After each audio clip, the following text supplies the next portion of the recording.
Hi hello வணக்கம் and welcome to show நண்பர்களே. IPL 2025 மூணாவது match CSK vs MI the el classic of IPL சேப்பாக்கில் Sunday நடக்க போகுது. அந்த மேட்ச்க்கான ப்ரிவியூ தான் இந்த வீடியோ நம்ம பார்க்க போகிறோம். சென்னை அண்ட் மும்பை ரெண்டு very strong and the most successful teams இந்த ஐபிஎல் ஹிஸ்ட்ரி. ரெண்டு பேருமே 5 டைம் கப் வின் பண்ணியிருக்காங்க. அவங்க கப் வின் பண்ணது மட்டும் அவங்க சக்ஸஸ் அண்ட் லெகசியை போர்ட்ரே பண்ணுறது கிடையாது. அதையும் தாண்டி நிறைய யங்ஸ்டர்ஸ் இந்த டீம்ஸ்க்கு விளையாண்டு நல்லா பெர்ஃபார்ம் பண்ணி அதுக்கப்புறம் இங்கேருந்து இந்தியன் டீமுக்கும் செலக்ட் ஆகி போய் விளையாண்டு அங்கேயும் நல்லா பெர்ஃபார்ம் பண்ணி இந்தியாவுக்கு நிறைய மேட்சஸ் வின் பண்ணி கொடுத்துருக்காங்க. அந்த மாதிரி இந்த ரெண்டு டீம்ஸ்க்குமே நிறைய சக்ஸஸ் ஸ்டோரிஸ் இருக்குது. இந்த ரெண்டு டீம்ஸும் அவங்களோட 6வது டைட்டில் வின் பண்ணுறதுக்கான ஹண்ட்டில் இந்த சீசனை பர்சியூ பண்ண போகிறாங்க. ரெண்டு பேரும் இந்த சீசனில் எப்படி போக போகிறாங்க அப்படின்றத போக போக பார்ப்போம். ஃபர்ஸ்ட் மும்பையை பார்த்தோம்னா ஐபிஎல்ல மட்டும் இல்லாமல் அரௌண்ட் தி வேர்ல்டு அவங்க விளையாண்ட எல்லா காம்படிஷன்லையுமே சாம்பியன்ஷிப்ஸ் வின் பண்ணியிருக்காங்க. One of the greatest franchises in கிரிக்கெட்டாக நம்ம எம்ஐ தாராளமாக சொல்லலாம். அவங்களுக்கு ரைட் ஃப்ரம் டேலண்ட் ஸ்கவுட்டிங் எந்த மாதிரி பிளேயர்ஸை எடுக்கணும், அவங்கள எப்படி க்ரூம் பண்ணணும், அவங்கள மேட்ச்சில் எப்படி யூஸ் பண்ணணும், அவங்கள வச்சு எப்படி டைட்டில்ஸ் வின் பண்ணணும் அப்படிங்கிற விஷயங்கள்லாம் நல்லாவே தெரியும். அதுக்கான ஒரு நல்ல ப்ரூஃப் தான் குளோபலி அவங்க இத்தனை டைட்டில்ஸ் வின் பண்ணி வச்சுருக்காங்க.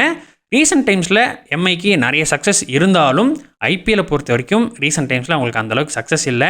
இந்த 4 வருஷத்தில் அவங்களால ஒரு டைட்டில் கூட வின் பண்ண முடியல. கடைசியாக 2020 தான் ஐபிஎல் வின் பண்ணாங்க. அதுக்கப்புறம் ஒரு ஃபைனல்ஸ்க்கு கூட அவங்களால அட்வான்ஸ் ஆக முடியல. பிளே ஆஃப்ஸ் வரைக்கும் வந்தாங்க, பட் ஃபைனல்ஸ்க்கு போக முடியல. ஸோ இந்த வருஷம் இந்த டைட்டில் கண்டிப்பாக வின் பண்ணியே ஆகணும்னு அப்படின்னு ரொம்பவே வெறியோடு வருவாங்க. அதுக்கேற்ற மாதிரி ஒரு நல்ல ஸ்குவாட் தான் எடுத்து வச்சுருக்காங்க. பட் ஸ்குவாடில் பெரிய பேக்கப்ஸ்னு யாரும் கிடையாது. ஸோ அதில் இவங்க கொஞ்சம் மாட்டிக்க வாய்ப்பு இருக்குது. ஃபர்ஸ்ட் மேட்ச் ஹர்திக் பாண்டியா ஆட போகிறது கிடையாது. போன சீசனில் ஸ்லோ ஓவர் ரேட் பெனால்ட்டி காரணமாக அவருக்கு ஒரு மேட்ச் பேன் விதிச்சாங்க. அதனால் ஹர்திக் பாண்டியா இந்த ஃபர்ஸ்ட் மேட்ச் ஆட போகிறது கிடையாது. அண்ட் அதே மாதிரி பும்ராவும் இன்னும் ஃபுல்லாக ஃபிட் ஆகலை. அவர் ஏப்ரலில் தான் ஃபிட் ஆவாருங்கிற மாதிரி சொல்லியிருக்காங்க. ஸோ அவரும் இந்த ஃபர்ஸ்ட் மேட்ச் ஆட போகிறது கிடையாது. இவங்க ரெண்டு பேரும் ஃபர்ஸ்ட் மேட்ச்க்கு அன்அவைலபிளாக இருக்கிறது மும்பை இந்தியன்ஸை பொறுத்த வரைக்கும் ஒரு மிகப்பெரிய டிஸ்அட்வான்டேஜ். இவங்களை ரிப்ளேஸ் பண்ணுற அளவுக்கு இவங்ககிட்ட ஸ்குவாடில் பிளேயர்ஸும் கிடையாது. ஸோ அதில் இவங்க கொஞ்சம் ஸ்ட்ரகிள் பண்ணுவாங்க. ஹர்திக் பாண்டியா இல்லாதனால சூரியகுமார் யாதவ் தான் கேப்டன் பண்ண போகிறாரு. இந்தியன் டீமோட T20 கேப்டன். சோஃபார் அவரோட கேப்டன்சியில் நல்லா தான் பண்ணிட்டு இருக்காரு. இங்கேயும் நல்லா பண்ணுவாருன்னு நினைக்கிறேன். அதுக்கப்புறம் இவங்க மஹிலா ஜெயவர்தனேவை ஒன்ஸ் அகைன் ஹெட் கோச்சாக கொண்டு வந்திருக்காங்க. இதுக்கு முன்னாடி எம்ஐ டைட்டில்ஸ் வின் பண்ணப்போ மஹிலா ஜெயவர்தனே ஹெட் கோச்சாக இருந்திருக்காரு. இவங்களை சூப்பராக கைட் பண்ணியிருக்காரு. இவ்வளோ நாள் எம்ஐயோட டைரக்டர் ஆஃப் கிரிக்கெட்டாக இருந்தார். குளோபலி எல்லா ஈவெண்ட்ஸையும் பார்த்துட்டு இருந்தார். இப்போ ஒன்ஸ் அகைன் அவர் ஹெட் கோச்சாக திருப்பி கொண்டு வந்திருக்காங்க. ஸோ ஒரு சில போல்ட் மூவ்ஸ் அண்ட் இன்னுமே ஃபியர்லெஸ்ஸான கிரிக்கெட்டை எம்ஐ கிட்டேருந்து இந்த சீசனில் நம்ம தாராளமாக எதிர்பார்க்கலாம். அண்ட் இந்த பக்கம் சிஎஸ்கேன்னு பார்த்தோம்னா ஐபிஎல்ல ரொம்பவே கன்சிஸ்டண்டான ஒரு டீமாக இருந்திருக்காங்க. மும்பைக்கு அப்புறம் ஐபிஎல் ஹிஸ்ட்ரியிலேயே அதிக மேட்சஸ் வின் பண்ண டீமுக்கான ரெக்கார்டை வச்சிருக்காங்க. இவங்க 5 டைட்டில்ஸ் வின் பண்ணது மட்டும் இல்லாமல் ஆல்மோஸ்ட் இவங்க விளையாண்ட எல்லா சீசனுமே பிளே ஆஃப்ஸ்க்கு குவாலிஃபை ஆகியிருக்காங்க. இவங்க விளையாண்ட 15 சீசனில் 12 டைம் பிளே ஆஃப்ஸ்க்கு குவாலிஃபை ஆகியிருக்காங்க. பட் இந்த ரீசெண்ட் ஃபியூ இயர்ஸில் எதிர அவங்க கப் அடிக்கிறாங்க இல்லைனா பிளே ஆஃப்ஸ்க்கே வராமல் போயிடுறாங்க. அந்த மாதிரி கொஞ்சம் பைனரியாக தான் பர்ஃபார்ம் பண்ணிட்டு இருக்காங்க. And CSK last year captaincy Ruturaj கிட்ட ஹேண்ட் ஓவர் பண்ணாங்க. அவரும் ஓரளவுக்கு டீசெண்டாகவே லீட் பண்ணார். கேப்டன்சி ப்ரெஷர் அவரோட பேட்டிங்கை அஃபெக்ட் பண்ணல. நல்லாவே அடிச்சு கொடுத்தாரு. Second leading run scorer of the டோர்னமெண்ட்டாக இருந்தார். மகாராஷ்டிரா டீமை ரீசெண்ட் ஃபியூ இயர்ஸில் நல்லாவே லீட் பண்ணியிருக்காரு. ஸோ அவருக்கு கேப்டன்சி புதுசான விஷயமும் கிடையாது. அதில் அவருக்கு பெரிய ப்ரெஷரும் இல்லாத மாதிரி தான் தெரிஞ்சது. போன வருஷம் 7 out of 14 கேம்ஸ் வின் பண்ணி கொடுத்துருக்காரு. ஆன் கேப்டன்சி டெபியூ இது நிஜமாவே ஒரு நல்ல ரெக்கார்டு தான். பட் போன வருஷம் அவரோட ஸ்பின்னர்ஸை ஒழுங்காக யூஸ் பண்ணலை. ஸ்பின்னர்ஸ் மேலே நிறைய ட்ரஸ்ட் வைக்கல. அவங்களை கரெக்டாக யூட்டிலைஸ் பண்ணல. அதை கரெக்டாக பண்ணியிருந்தார் அப்படின்னா மேபி இன்னொரு 1 or 2 கேம்ஸ் வின் பண்ணி பிளே ஆஃப்ஸ் கூட போயிருப்பாங்க. அதில் கொஞ்சம் கோட்டை விட்டுட்டாரு. பட் இந்த வருஷம் one of the best spin ட்ரைவர்ஸை வச்சிருக்காங்க. வேர்ல்ட் கிளாஸ் ஸ்பின்னர்ஸ் 3 பேர் வச்சிருக்காங்க. அவங்கள இவர் எப்படி யூட்டிலைஸ் பண்ண போறாரு அண்ட் மற்ற பவுலர்ஸையும் எப்படி ரொட்டேட் பண்ணி யூஸ் பண்ண போறாரு, அவங்களை எப்படி யூஸ் பண்ண போறாரு அப்படிங்கிறதான் இந்த டைம் சிஎஸ்கேவோட சக்ஸஸை டிக்டேட் பண்ண போகுது. எப்படி பண்ணுறாங்கன்னு பார்ப்போம். அண்ட் எம்எஸ் தோனி அவரோட ஃபேன்ஸான நமக்காக 1 more சீசன் ஆஃப் ஐபிஎல் ஆட வந்திருக்காரு. பார்க்கறதுக்கு ஃபிட்டாக தான் தெரியுறாரு. ப்ராக்டிஸ் செஷன்ஸ்லையும் நல்லா தான் அடிச்சிட்டு இருக்காரு. போன சீசனில் நல்லாவே அடித்தார். இந்த சீசனில் எப்படி வரப்போகிறாரு, எங்கே ஆட போகிறாரு, என்ன ரோல்ஸில் ஆட போகிறாரு, அவர் எவ்வளோ ஃபிட்டாக இருக்க போகிறாரு, அவரோட பாடி எப்படி ரியாக்ட் பண்ண போகுது அப்படின்றதெல்லாம் நம்ம போக போக பார்ப்போம். ஓவராலாக இந்த ரெண்டு டீமுமே ரொம்பவே ஸ்ட்ராங்காக பேலன்ஸ்டாக இருக்காங்க. நிறைய டாப் குவாலிட்டி கன் பிளேயர்ஸோடு இருக்காங்க. எப்படி பர்ஃபார்ம் பண்ணுறாங்கன்றதை பார்ப்போம். அண்ட் முக்கியமாக இந்த ரெண்டு டீமும் ஒரு புது ஏராக்குள்ளே ட்ராவல் பண்ண போகிறாங்க. Post Rohit and post Dhoni era. இந்த ரெண்டு கேப்டன்ஸும் தான் இந்த ரெண்டு ஃப்ரான்ச்சைஸிக்கும் 5 டைட்டில்ஸை வின் பண்ணி கொடுத்துருக்காங்க. ஆப்வியஸ்லி போன வருஷமே இந்த ரெண்டு டீம்ஸும் புது கேப்டன்ஸ் கிட்ட அவங்களோட டீமை ஒப்படைச்சிட்டாங்க. பட் மெகா ஆக்ஷனுக்கு அப்புறம் நிறைய new set of players and புது காம்பினேஷன்ஸை எடுத்திருக்காங்க. ஸோ இங்கே எல்லாருமே ரீக்ரூப் பண்ணி எப்படி இந்த புது ஏரால் ட்ராவல் பண்ண போகிறாங்கன்றதை பார்க்கணும். இந்த ரெண்டு புது கேப்டன்ஸும் எங்களோட ப்ரீவியஸ் கேப்டன்ஸோட லெகசியை கண்டினியூ பண்ணுவாங்களா, அவங்க அச்சீவ் பண்ணதை இவங்களாலும் அச்சீவ் பண்ண முடியுமா அப்படிங்கிறத போக போக நம்ம தெரிஞ்சுக்குவோம். அண்ட் ஹெட் டு ஹெட் இந்த ரெண்டு டீமும் எப்படி பர்ஃபார்ம் பண்ணியிருக்காங்க, ஐபிஎல் எப்படி பண்ணியிருக்காங்கன்னு பார்த்தோம்னா 37 மேட்சஸில் சிஎஸ்கே 17 மேட்சும் எம்ஐ 20 மேட்சும் வின் பண்ணியிருக்காங்க. அதுவே இந்த லாஸ்ட் 5 இயர்ஸில் பார்த்தோம்னா 9 மேட்சஸில் சிஎஸ்கே 6 மேட்சும் எம்ஐ 3 மேட்சும் வின் பண்ணியிருக்காங்க. இந்த கேம் சேப்பாக்கில் தான் நடக்க போகுது. சேப்பாக் என்னதான் சென்னையோட ஒரு ஃபோர்ட்ரஸாக இருந்தாலும் எம்ஐ அங்கே ஒரு நல்ல ரெக்கார்டே வச்சிருக்காங்க. அண்ட் இங்கே கண்டிஷன்ஸ் எப்படி இருக்குன்னு பார்த்தோம்னா உங்கள் எல்லாருக்கும் நல்லாவே தெரிஞ்சிருக்கும். சென்னை ஒரு ஸ்பின் ஃப்ரெண்ட்லி ஸ்லோ விக்கெட்டாக தான் இருந்திருக்கு. நைட் டைமில் டியூ வந்துச்சுன்னா சேசிங் கொஞ்சம் ஈஸியாகவே இருக்கும். ரீசெண்ட் டைம்ஸில் இங்கே கொஞ்சம் ரீவாம்பிங் ஒர்க்ஸ் நடந்திருக்கு. சிஎஸ்கே டீமில் நிறைய ஸ்பின்னர்ஸ் இருக்காங்க, வேர்ல்ட் கிளாஸ் ஸ்பின்னர்ஸ் இருக்காங்க.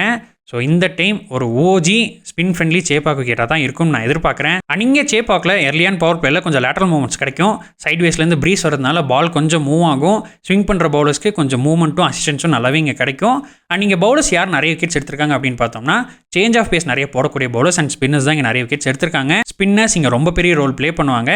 தென் அதுக்கப்புறம் பேட்டிங் வைஸ் யார் இங்கே நிறைய ரன் ஸ்கோர் பண்ணியிருக்காங்க அப்படின்னு பார்த்தோம்னா ஸ்பின்னர்ஸையும் இந்த ஸ்லோ பவுலர்ஸையும் நல்லா ஆடக்கூடிய பேட்ஸ்மேன் தான் இங்கே சக்சீட் ஆயிருக்காங்க.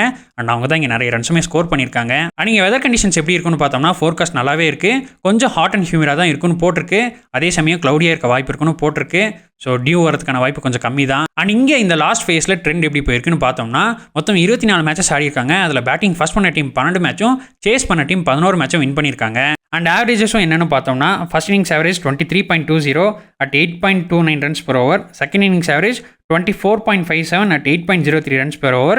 ரெண்டுத்துக்கும் பெரிய வித்தியாசம் கிடையாது.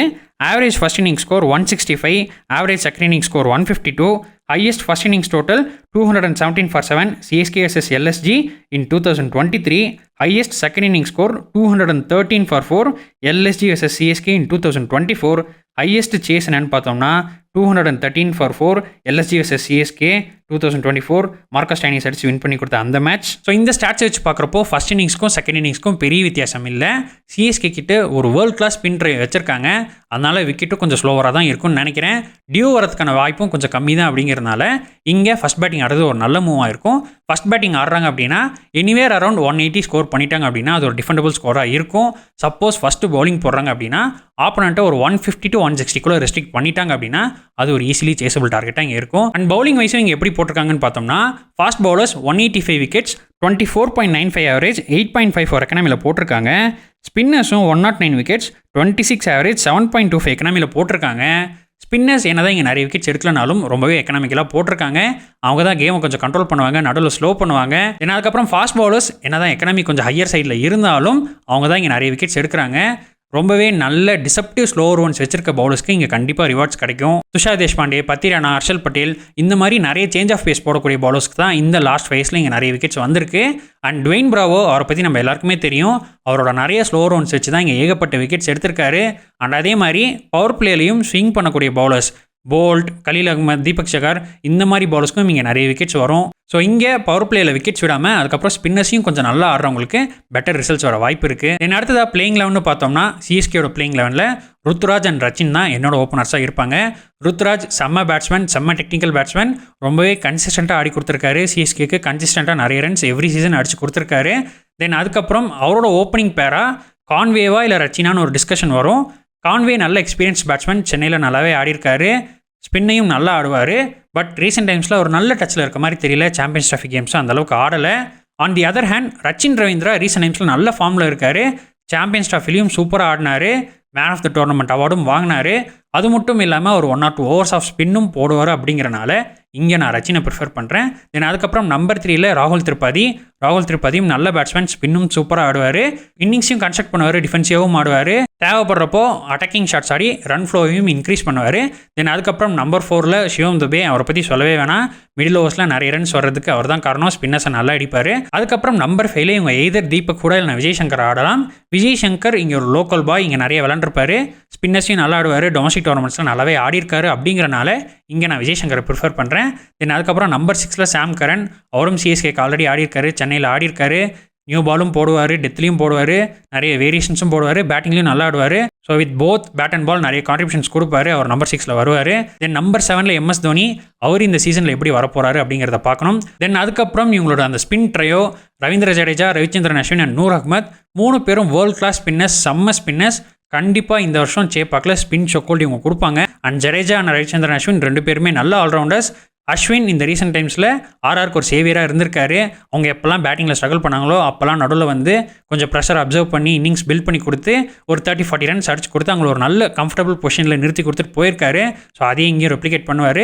ஜடேஜாவும் சிஎஸ்கேக்கு ஒரு நல்ல மேட்ச் வினராக வித் த பேட் ஒரு நல்ல மேட்ச் வினராக இருந்திருக்காரு, நிறைய மேட்சஸில் ஃபினிஷ் பண்ணி கொடுத்துருக்காரு. ஸோ பேட்டிங்லேயும் இவங்க நிறைய கான்ட்ரிபியூஷன்ஸ் கொடுக்குறாங்க. தென் அதுக்கப்புறம் கலீல் அகமத் நல்ல ஹார்ட் லென்ஸ் அடிப்பார், நியூ பால் கொஞ்சம் ஸ்விங்கும் பண்ணுவார், லெஃப்ட் ஆமர் வேறு, அது ஒரு நல்ல அட்வான்டேஜ். தென் அதுக்கப்புறம் இவங்க இம்பாக்ட் பிளேயராக எய்தர் பத்திரானா இல்லை நாத்தன் எலிஸ் ஆடலாம். பத்திரானா சிஎஸ்கேக்கு ஒரு மேட்ச் வினராக இருந்திருக்காரு, பட் இப்போ அவரோட ஆக்ஷனை கொஞ்சம் மாற்றிருக்காரு. ரீசெண்ட் டைம்ஸில் பேட்ஸ்மேன்ஸ் அவரை கொஞ்சம் ஈஸியாக ஆடின மாதிரி தெரிஞ்சது. பட் வி நெவர் நோ, சிஎஸ்கேக்கு வந்துட்டு அவங்களோட பிளானிங் எக்ஸிக்யூஷன் எல்லாமே வேறு மாதிரி இருக்கும். ஸோ பத்திரானாவை அவங்க கண்டினியூ பண்ணலாம். இல்லை அவங்க நாத்தன் எலிஸ் ஆடுறாங்கனாலுமே அது ஒரு நல்ல ஆப்ஷன் தான். நாத்தன் எலிஸ் ரீசெண்ட் டைம்ஸில் செம்ம ஃபார்மில் இருக்காரு. பிக் பாஸ் லீக்லையும் சரி, சாம்பியன்ஸ் ட்ராஃபிலையும் சரி சூப்பராக போட்டு கொடுத்துருக்காரு. நிறைய சேஞ்ச் ஆஃப் பேஸ் வச்சிருக்காரு, டிசப்டிவ் ஸ்லோவர் ஒன்ஸும் வச்சிருக்காரு. ஸோ அவரானாலும் நல்ல ஆப்ஷன் தான். ஸோ சிஎஸ்கேயோட பிளேயிங் காம்பினேஷன் இப்படி தான் இருக்க போகுது. தென் எம்ஐயோட பிளேயிங் காம்பினேஷன்ஸ்னு பார்த்தோம்னா ஓப்பனிங்கில் ரோஹித் சர்மா, அவரை பற்றி சொல்லவே வேணாம். இந்தியன் கிரிக்கெட் அண்ட் எம்ஐயோட ஒரு மிகப்பெரிய ஜாம்பவான், செம்ம ஸ்டார்ட்ஸ் கொடுப்பாரு. பட் ரீசெண்ட் டைம்ஸில் அந்த off stump and outside off stump லைன்ஸில் ஸ்விங் ஆகிற பால்ஸ்க்கு கொஞ்சம் ஸ்ட்ரகிள் ஆயிருக்காரு. பட் இது ஒரு T20 கேம், ரொம்ப நேரம்லாம் அவரை ஸ்ட்ரகிள் பண்ண வைக்க முடியாது. அவருக்கு ஒரு ஸ்டார்ட் கிடச்சிது அப்படின்னா டீமை எங்கேயோ கொண்டு போய் நிறுத்திடுவார். Excellent opener. அவர் கூட இன்னொரு ஓப்பனர் யாருன்னா இவங்க எய்தர் ரியன் ரிக்கல்டன் இல்லை வில்ஜாக்ஸ் ஆடலாம். Ryan Rickelton left handed wicket keeper batsman. MI எப்போதுமே அந்த ஒரு ரைட் ஹேண்ட் லெஃப்ட் ஹேண்ட் காம்பினேஷனை ப்ரிஃபர் பண்ணுவாங்க, அதனால் இவர் ஆடலாம். ஸ்பின்னையும் இவர் கொஞ்சம் பெட்டராக ஆடுவார், அதனால் இவர் ப்ரிஃபர் பண்ணலாம். இல்லைனா வில்ஜாக்ஸ் அவரும் நல்ல ஒரு அட்டாக்கிங் ஆப்ஷன் தான். 1 or 2 hours ஆஃப் ஆஃப் ஸ்பின்னும் போடுவார். இங்கே ஸ்பின் கொஞ்சம் எடுப்படும் அப்படிங்கிறதுனால அவரையும் இவங்க ப்ரிஃபர் பண்ணலாம். தென் அடுத்ததான் நம்பர் 3 திலக் வர்மா. ரொம்பவே டேலண்டடான batsman, the most versatile batsman. செம்ம டேலண்ட் அவர். ப்ரெஷரை சோக் பண்ணுறதா இருந்தாலும் சரி, இன்னிங்ஸை பில்ட் பண்ணுறதா இருந்தாலும் சரி, ஸ்பின்னர்ஸ் ஆடுறதா இருந்தாலும் சரி, right from ball one attack பண்ணுறதா இருந்தாலும் சரி, எல்லாமே பர்ஃபெக்டாக பண்ணுவார், சூப்பராக பண்ணுவார். அந்தளவுக்கு ரொம்பவே டேலண்டடான ஒரு பேட்ஸ்மேன். போன சைக்கிளில் எம்ஐக்கு பல மேட்சஸ் சிங்கிள் ஹேண்டடாக அடிச்சு கொடுத்துருக்காரு. ஒரு லோன் வாரியராக இருந்திருக்காரு, எம்ஐயை பல டைம் காப்பாற்றிருக்காரு. ரொம்பவே கன்சிஸ்டண்ட்டாக எம்ஐக்கு அடிச்சு கொடுத்துருக்காரு. அவர் நம்பர் 3 வருவார். தென் அதுக்கப்புறம் நம்பர் 4 இவங்களோட கேப்டன் சூரியகுமார் யாதவ், மிஸ்டர் 360, கிரவுண்டோட எல்லா பார்ட்ஸ்லையும் ரன் அடிப்பார், ஸ்பின்னையும் நல்லா ஆடுவார். இப்போ கொஞ்சம் முன்ன பின்ன தான் ஆடிட்டுருக்காரு. அவர் கேப்டன் ஆனதுலேருந்து பெரிய இன்னிங்ஸ் அவ்வளோ ஆடலை, பட் ஐபிஎல்ல அவர் கண்டிப்பாக அடிப்பாருன்னு எதிர்பார்க்கலாம். தென் அதுக்கப்புறம் number 5 Robin Minz, wicket keeper batsman from Jharkhand. அவர் ஒரு எக்ஸைட்டிங் டேலண்ட், அவர் எப்படி ஆட போகிறாருன்றதை பார்க்கணும். தென் அதுக்கப்புறம் நமன்தீர், ஒரு நல்ல ஆல்ரவுண்டர், ஜெனியூன் ஆல்ரவுண்டர், ஸ்பின்னும் போடுவார். ஸோ அவரும் இங்கே நம்பர் 6 வருவார். தென் அதுக்கப்புறம் மிச்சல் சாண்ட்னர், எக்ஸலண்ட் ஸ்பின்னர், செம்ம டைட்டாக போடுவார். இங்கே சேப்பாக்கில் நிறைய மேட்சஸ் பார்த்துருப்பாரு, நிறைய ட்ரெயின் ஆயிருப்பார். இங்கே எப்படி போடணும் அப்படின்றது அவருக்கு நல்லாவே தெரியும். செம்ம டைட்டாக போடுவார். 1 or 2 க்ரூஷியல் பிரேக் த்ரூஸும் எடுத்து கொடுப்பாரு. இவர் ஆடுறது இங்கே ஈஸி கிடையாது. அண்ட் அதே மாதிரி இப்போ அவர் பேட்டிங்கும் இம்ப்ரூவ் பண்ணியிருக்காரு. பேட்டிங்கில் கண்டிப்பாக ஒரு 15 to 20 ரன்ஸ் அடிச்சு கொடுப்பாரு. நியூசிலாண்டை சூப்பராக லீட் பண்ணார், சூப்பராக போட்டார், சூப்பராக பேட்டிங் ஆனார். ஸோ ஒரு சூப்பர் பிளேயர். சிஎஸ்கேல இருந்த வரைக்கும் ஜடேஜா இருந்தனால அவர் நிறைய மேட்சஸில் ஆட முடியல, அது சிஎஸ்கேக்கு ஒரு மிகப்பெரிய ட்ராபேக். பட் இங்கே கண்டிப்பாக 14 மேட்சஸும் மும்பைக்கு ஆடுவார். ஒரு கேம் சேஞ்சராக இருக்க போகிறாரு. மிடில் ஓவர்ஸில் கேமை கண்டிப்பாக இவர் கண்ட்ரோல் பண்ணுவார். தென் அதுக்கப்புறம் இன்னொரு சிஎஸ்கே ப்ராடக்ட் தீபக் சகார், அவரும் இங்கே சென்னையில் நிறைய போட்டிருக்காரு. சிஎஸ்கேக்கு நிறைய மேட்சஸ் வின் பண்ணி கொடுத்துருக்காரு. எர்லியான் பவர் பிளேயில் பால் நல்லா ஸ்விங் ஆகும், நிறைய எர்லி பிரேக் த்ரோஸ் கொடுத்துருக்காரு. சிஎஸ்கே இங்கே சென்னையில் நிறைய மேட்சஸ் வின் பண்ணதுக்கு இவர் பவர் பிளேயில் கொடுத்த அந்த எர்லி பிரேக் த்ரோஸ் ரொம்பவே முக்கியமான காரணமாக இருந்திருக்கு. அண்ட் பேட்டிங்லேயும் இவரும் கொஞ்சம் நல்லாவே ஆடுவார். 10-15 ரன்ஸ் ஈஸியாக அடிச்சு கொடுப்பாரு. தென் அதுக்கப்புறம் Trent Boult, one of my favourite bowlers, excellent talent, power play, middle overs, death overs எல்லாத்தையுமே சூப்பராக போடுவார். நிறைய ட்ரிக்ஸ் அண்ட் ட்ரேட்ஸ் வச்சிருக்காரு, நிறைய ஸ்கில் செட்ஸ் வச்சிருக்காரு. ஸ்விங் பண்ணுவார், எர்லியான் டேமேஜஸ் பண்ணுவார், எர்லியான் பிரேக் த்ரோஸ் கொடுப்பாரு. டெத் ஓவர்ஸ்லையும் நிறைய ஸ்லோவர் பால்ஸ் வச்சிருக்காரு, நக்கிள் பால்ஸ் வச்சிருக்காரு. அதெல்லாமே ரொம்ப டிசப்டிவ். இங்கே அவர் கண்டிப்பாக இந்த கண்டிஷன்ஸ் நல்லாவே சூட் ஆகும். அதுக்கப்புறம் இவங்க அந்த ஹர்திக் பாண்டியா மாதிரி ஒரு பிளேயர் வேணும் அப்படின்றதுக்காக அவர் இல்லாதனால கார்வின் பாஷா இங்கே ஆடலாம். கார்வின் பாஷா இப்போ தான் ரீசெண்டாக ஒரு ரிப்ளேஸ்மெண்ட்டாக சைன் பண்ணாங்க. ஸோ அவரை இங்கே ஆட வைக்கலாம். அதுக்கப்புறம் இவங்களோட இன்னொரு ஸ்பின்னர் காரன் சர்மா லெக் ஸ்பின் போடுவார். அதுக்கப்புறம் இவங்களோட இம்பாக்ட் பிளேயராக எய்தர் ராஜ்பவா இல்லைனா கிருஷ்ணன் ஸ்ரீஜித், இவங்க 2 பேரில் யாராவது ஒருத்தர் ப்ரிஃபர் பண்ணலாம். கிருஷ்ணன் ஸ்ரீஜித் ஒரு மச் பெட்டர் பேட்ஸ்மேன், கொஞ்சம் எக்ஸ்ப்ளோசிவாக ஆடுவார். ஸோ பேட்டிங் டெப்த் இன்னும் வேணும்னு நினச்சாங்கன்னா அவரை இவங்க இம்பாக்ட் பிளேயராக ஆடலாம். நான் முன்னாடியே சொன்ன மாதிரி பாண்டியா அண்ட் பும்ரா இல்லாதது இவங்களுக்கு ரொம்ப பெரிய டிஸ்அட்வான்டேஜ். அவங்கள ரிப்ளேஸ் பண்ணுற அளவுக்கு இவங்க டீமில் பேக்கப் பிளேயர்ஸ் கிடையாது. இப்போ இந்த லைனப்லேயே பார்த்தீங்கன்னா பாண்டியாவும் பும்ரா இல்லாதனால யாரை வச்சு இவங்க ஃபில் பண்ணணும்னா ஒன்று கார்வின் பாஷ் வரணும், இல்லைனா காரன் சர்மா வரணும், இல்லைனா கிருஷ்ணன் ஸ்ரீஜித், அங்கித் ராஜ்பாவா, இந்த மாதிரி யங்ஸ்டர்ஸ் தான் ஃபில் பண்ண வேண்டியதாக இருக்குது. பாண்டியாவும் பும்ராவும் என்ன பண்ணுவாங்களோ அதை இவங்களால பண்ண முடியும்னு கேட்டால் டெஃபினட்டாக முடியாது. ஸோ அந்த மாதிரி பேக்கப் பிளேயர்ஸ் இல்லாமல் கொஞ்சம் சிக்கலில் மாட்டிகிட்டு இருக்காங்க Mi. But once Pandya and Bumrah வந்துட்டாங்க அப்படின்னா இது ஒரு இன்வின்சிபிள் ஸ்குவாடாக இருக்குது, இன்வின்சிபிள் 11 இருக்குது. ஸோ நிறைய மேட்சஸ் வின் பண்ணி ஈஸியாக பிளே ஆஃப்ஸ் போயிடுவாங்க. அண்ட் அதே மாதிரி இப்போ என்ன தான் பாண்டியன் பும்ரா இல்லைனாலுமே மும்பை நிறைய யங்ஸ்டர்ஸை விளையாடுறதுக்கு தயங்கவே மாட்டாங்க. இதை நம்ம year on year season on season பார்த்துருக்கோம். ஸோ இந்த பிளேயிங் லெவனில் இந்த ஃபஸ்ட் மேட்ச்க்கான பிளேயிங் லெவனில் நிறைய யங்ஸ்டர்ஸ் இருந்தாலும் அது ஒரு பெரிய சர்ப்ரைஸ் கிடையாது, ஆச்சரியப்படுறதுக்கு இல்லை. ஸோ என்னை பொறுத்த வரைக்கும் இதுதான் எம்ஐயோட காம்பினேஷனாக இருக்கும். அண்ட் இங்கே யாருக்கு எட்ஜ் அண்ட் அட்வான்டேஜ் இருக்குன்னு பார்த்தோம்னா, பேட்டிங் வைஸ் சிஎஸ்கே ஒரு நல்ல செட்டில்டு யூனிட்டாக தெரியுறாங்க, கொஞ்சம் நல்ல பேலன்ஸ்டு டீமாக தெரியுறாங்க. எல்லாருமே கண்டிஷன்ஸ்க்கு ஏற்ற மாதிரியான பேட்ஸ்மேன்ஸாக தான் இருக்காங்க. அண்ட் அதுவே எம்ஐயை பார்த்தோம்னா ஒரு டிஸ்ட்ரக்டிவ் டாப் ஆர்டர் வச்சுருக்காங்க. இவங்க டாப் 4 எல்லாருமே எக்ஸ்ப்ளோசிவ் பேட்ஸ்மேன்ஸ், செம்ம டேலண்டட் பேட்ஸ்மேன்ஸ். இவங்களில் யாராவது ஒருத்தர் 15 ஓவர்ஸ் தாண்டி பேட்டிங் ஆனாலுமே சிங்கிள் ஹேண்டடாக மேட்சை மாற்றி மேட்சை முடிச்சு கொடுத்துட்டு போயிடுவாங்க. அந்தளவுக்கு ஒரு டிஸ்ட்ரக்டிவ் டாப் ஆர்டர்.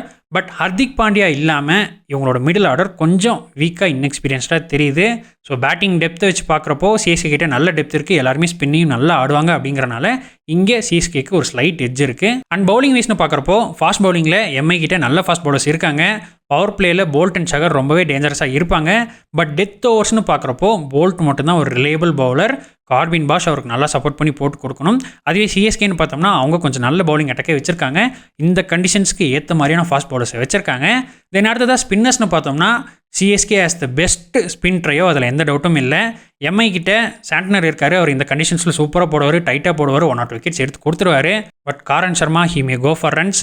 நிறைய ஆல்ரவுண்டர்ஸ் வச்சிருக்காங்க, திலக் வர்மா, நமந்திரி, இவங்க கூட 1 or 2 ஓவர்ஸ் ஆஃப் ஸ்பின் போடலாம். பட் சிஎஸ்கே ஸ்பின்னர்ஸை கம்பேர் பண்ணும்போது அவங்க ரொம்பவே அட்டாக்கிங்காக இருக்காங்க. எம்ஐயோட ஸ்பின்னர்ஸ் அந்தளவுக்கு அட்டாக்கிங் கிடையாது. ஸோ சிஎஸ்கேக்கு டெஃபினட்டாக இங்கே ஒரு பெரிய எட்ஜ் இருக்குது. ஸோ ஓவராலாக சிஎஸ்கேக்கு தான் இங்கே எட்ஜ் அண்ட் அட்வான்டேஜ் இருக்குது. ஈவன் தோ சிஎஸ்கேக்கு இங்கே நிறைய அட்வான்டேஜஸ் இருந்தாலும் எம்ஐ நம்ம அண்டர் எஸ்டிமேட் பண்ண முடியாது. ஈவன் பாண்டியா அண்ட் பும்ரா இல்லாமையே இந்த மேட்ச் அவங்க வின் பண்ணாலும் அதில் ஆச்சரியப்படுறதுக்கு இல்லை. அண்ட் அதே சமயம் எம்ஐ ஐபிஎல்ல அவங்களோட ஃபஸ்ட் மேட்சை வின் பண்ணி பல வருஷங்கள் ஆயிடுச்சு. அந்த ஸ்ட்ரீக் இங்கேயும் கண்டினியூ ஆகுமா, இல்லை அதை பிரேக் பண்ணுவாங்களா அப்படின்றத சண்டே நைட் நம்ம தெரிஞ்சுக்கலாம். அண்ட் அடுத்ததாக இப்போ மும்பை இந்த மேட்சை வின் பண்ணணும்னா அவங்க அதுக்கு என்ன பண்ணணும் அப்படின்னு பார்த்தோம்னா, ஃபஸ்ட் பேட்டிங் ஆடி ஒரு 190+ டார்கெட்டை போஸ்ட் பண்ணணும். இந்த கண்டிஷன்ஸில் சென்னையோட 3 ஸ்பின்னர்ஸ் அண்ட் 10 ரன் ஓவர்ஸை ஆடி 190+ கொண்டு வர்றது கொஞ்சம் கஷ்டமான டாஸ்க் தான். பட் இவங்களோட டாப் 4 யாராவது ஒருத்தருக்கு கிளிக் ஆகி ஒருத்தர் பெரிய இன்னிங்ஸ் ஆடினாங்கன்னா கூட அது கொஞ்சம் பாசிபிள் தான். தென் அதுக்கப்புறம் பவர் பிளேயில் எர்லி பிரேக் த்ரூஸ் கண்டிப்பாக கொடுக்கணும். மேபி ஒரு 3 விக்கெட்ஸ் எடுத்தே ஆகணும். அதுக்கப்புறம் கொஞ்சம் ப்ரெஷர் போட்டு ஸ்க்வீஸ் பண்ணி அந்த முதல் 10 ஓவர்ஸ்லேயே கேமை சீல் பண்ண பார்க்கணும். அதுக்கப்புறம் சிஎஸ்கேக்கு அந்த டார்கெட்டை சேஸ் பண்ணுறது ரொம்பவே கஷ்டமாக போயிடும். அப்படி பண்ணாங்க அப்படின்னா மும்பை இந்த மேட்சை ஈஸியாக வின் பண்ணலாம். இல்லை சப்போஸ் ஃபஸ்ட் பவுலிங் போடுறாங்க அப்படின்னா சிஎஸ்கேவை ஒரு பார் ஸ்கோரில் 150 to 160 ஆல் அவுட் பண்ண பார்க்கணும், ரெஸ்ட்ரிக்ட் பண்ண பார்க்கணும். அப்படி பண்ணிட்டாங்க அப்படின்னா அதுவுமே எம்ஐக்கு ஒரு கம்ஃபர்டபுள் சேஸாக இருக்கும். அண்ட் அதுவே இப்போ சிஎஸ்கே வின் பண்ணுறதுக்கு அவங்க என்ன பண்ணோம் அப்படின்னு பார்த்தா, ஃபஸ்ட் பேட்டிங் ஆடி ஒரு 180+ ரன்ஸ் அடிச்சிட்டாங்க அப்படின்னா அது ஈஸிலி டிஃபெண்டபிள் தான். 16 overs of Ashwin, Jadeja, Noor Ahmad and 10 run இதை வச்சு அந்த டார்கெட்டை டிஃபெண்ட் பண்ணுறது கொஞ்சம் பாசிபிள் தான். அதுவே ஃபஸ்ட் பவுலிங் போடுறாங்க அப்படின்னா எம்ஐயை ஒரு 170 ரெஸ்ட்ரிக்ட் பண்ணிட்டாங்க அப்படின்னா அதுவுமே இங்கே சேஸபிள் தான். ஸோ இதுதான் சென்னையோட கேம் பிளானாக இருக்க போகுது. மும்பையில் 2 மேட்ச் வினர்ஸ் இல்லை, ஹர்திக் பாண்டியா அண்ட் பும்ரா இல்லை. அதனால் அவங்களுக்கு 30 ரன்ஸ் பஃபராக வச்சு சொல்லியிருக்கேன். அண்ட் அதுவே சிஎஸ்கேக்கு ஒரு 20 ரன்ஸ் பஃபராக வச்சு சொல்லியிருக்கேன். என்ன பண்ணுறாங்க எப்படி பண்ணுறாங்கிறத பார்ப்போம். இந்த மேட்சை யார் வின் பண்ண போகிறா, இந்த வருஷம் எல் கிளாசிக்கோ எப்படி இருக்க போகுது அப்படின்றத பொறுத்திருந்து சண்டே நைட் பார்ப்போம். அண்ட் அவ்வளோதான் நண்பர்களே, இதுதான் சிஎஸ்கே vs எம்ஐ மேட்ச்க்கான ப்ரிவியூ. இந்த வீடியோ பற்றின உங்களோட கருத்துக்களை கமெண்ட்ஸில் சொல்லுங்கள். இந்த மேட்ச்க்கான உங்களோட பிளேயிங் 11 காம்பினேஷன்ஸ், ப்ரிடிக்ஷன்ஸ் இது எல்லாத்தையுமே மறக்காமல் கமெண்ட்ஸில் சொல்லுங்கள். மீண்டும் அடுத்த வீடியோவில் சந்திப்போம். அதுவரை நான் உங்கள் கேகே, இது உங்கள் கிரிக்கெட் குமார்.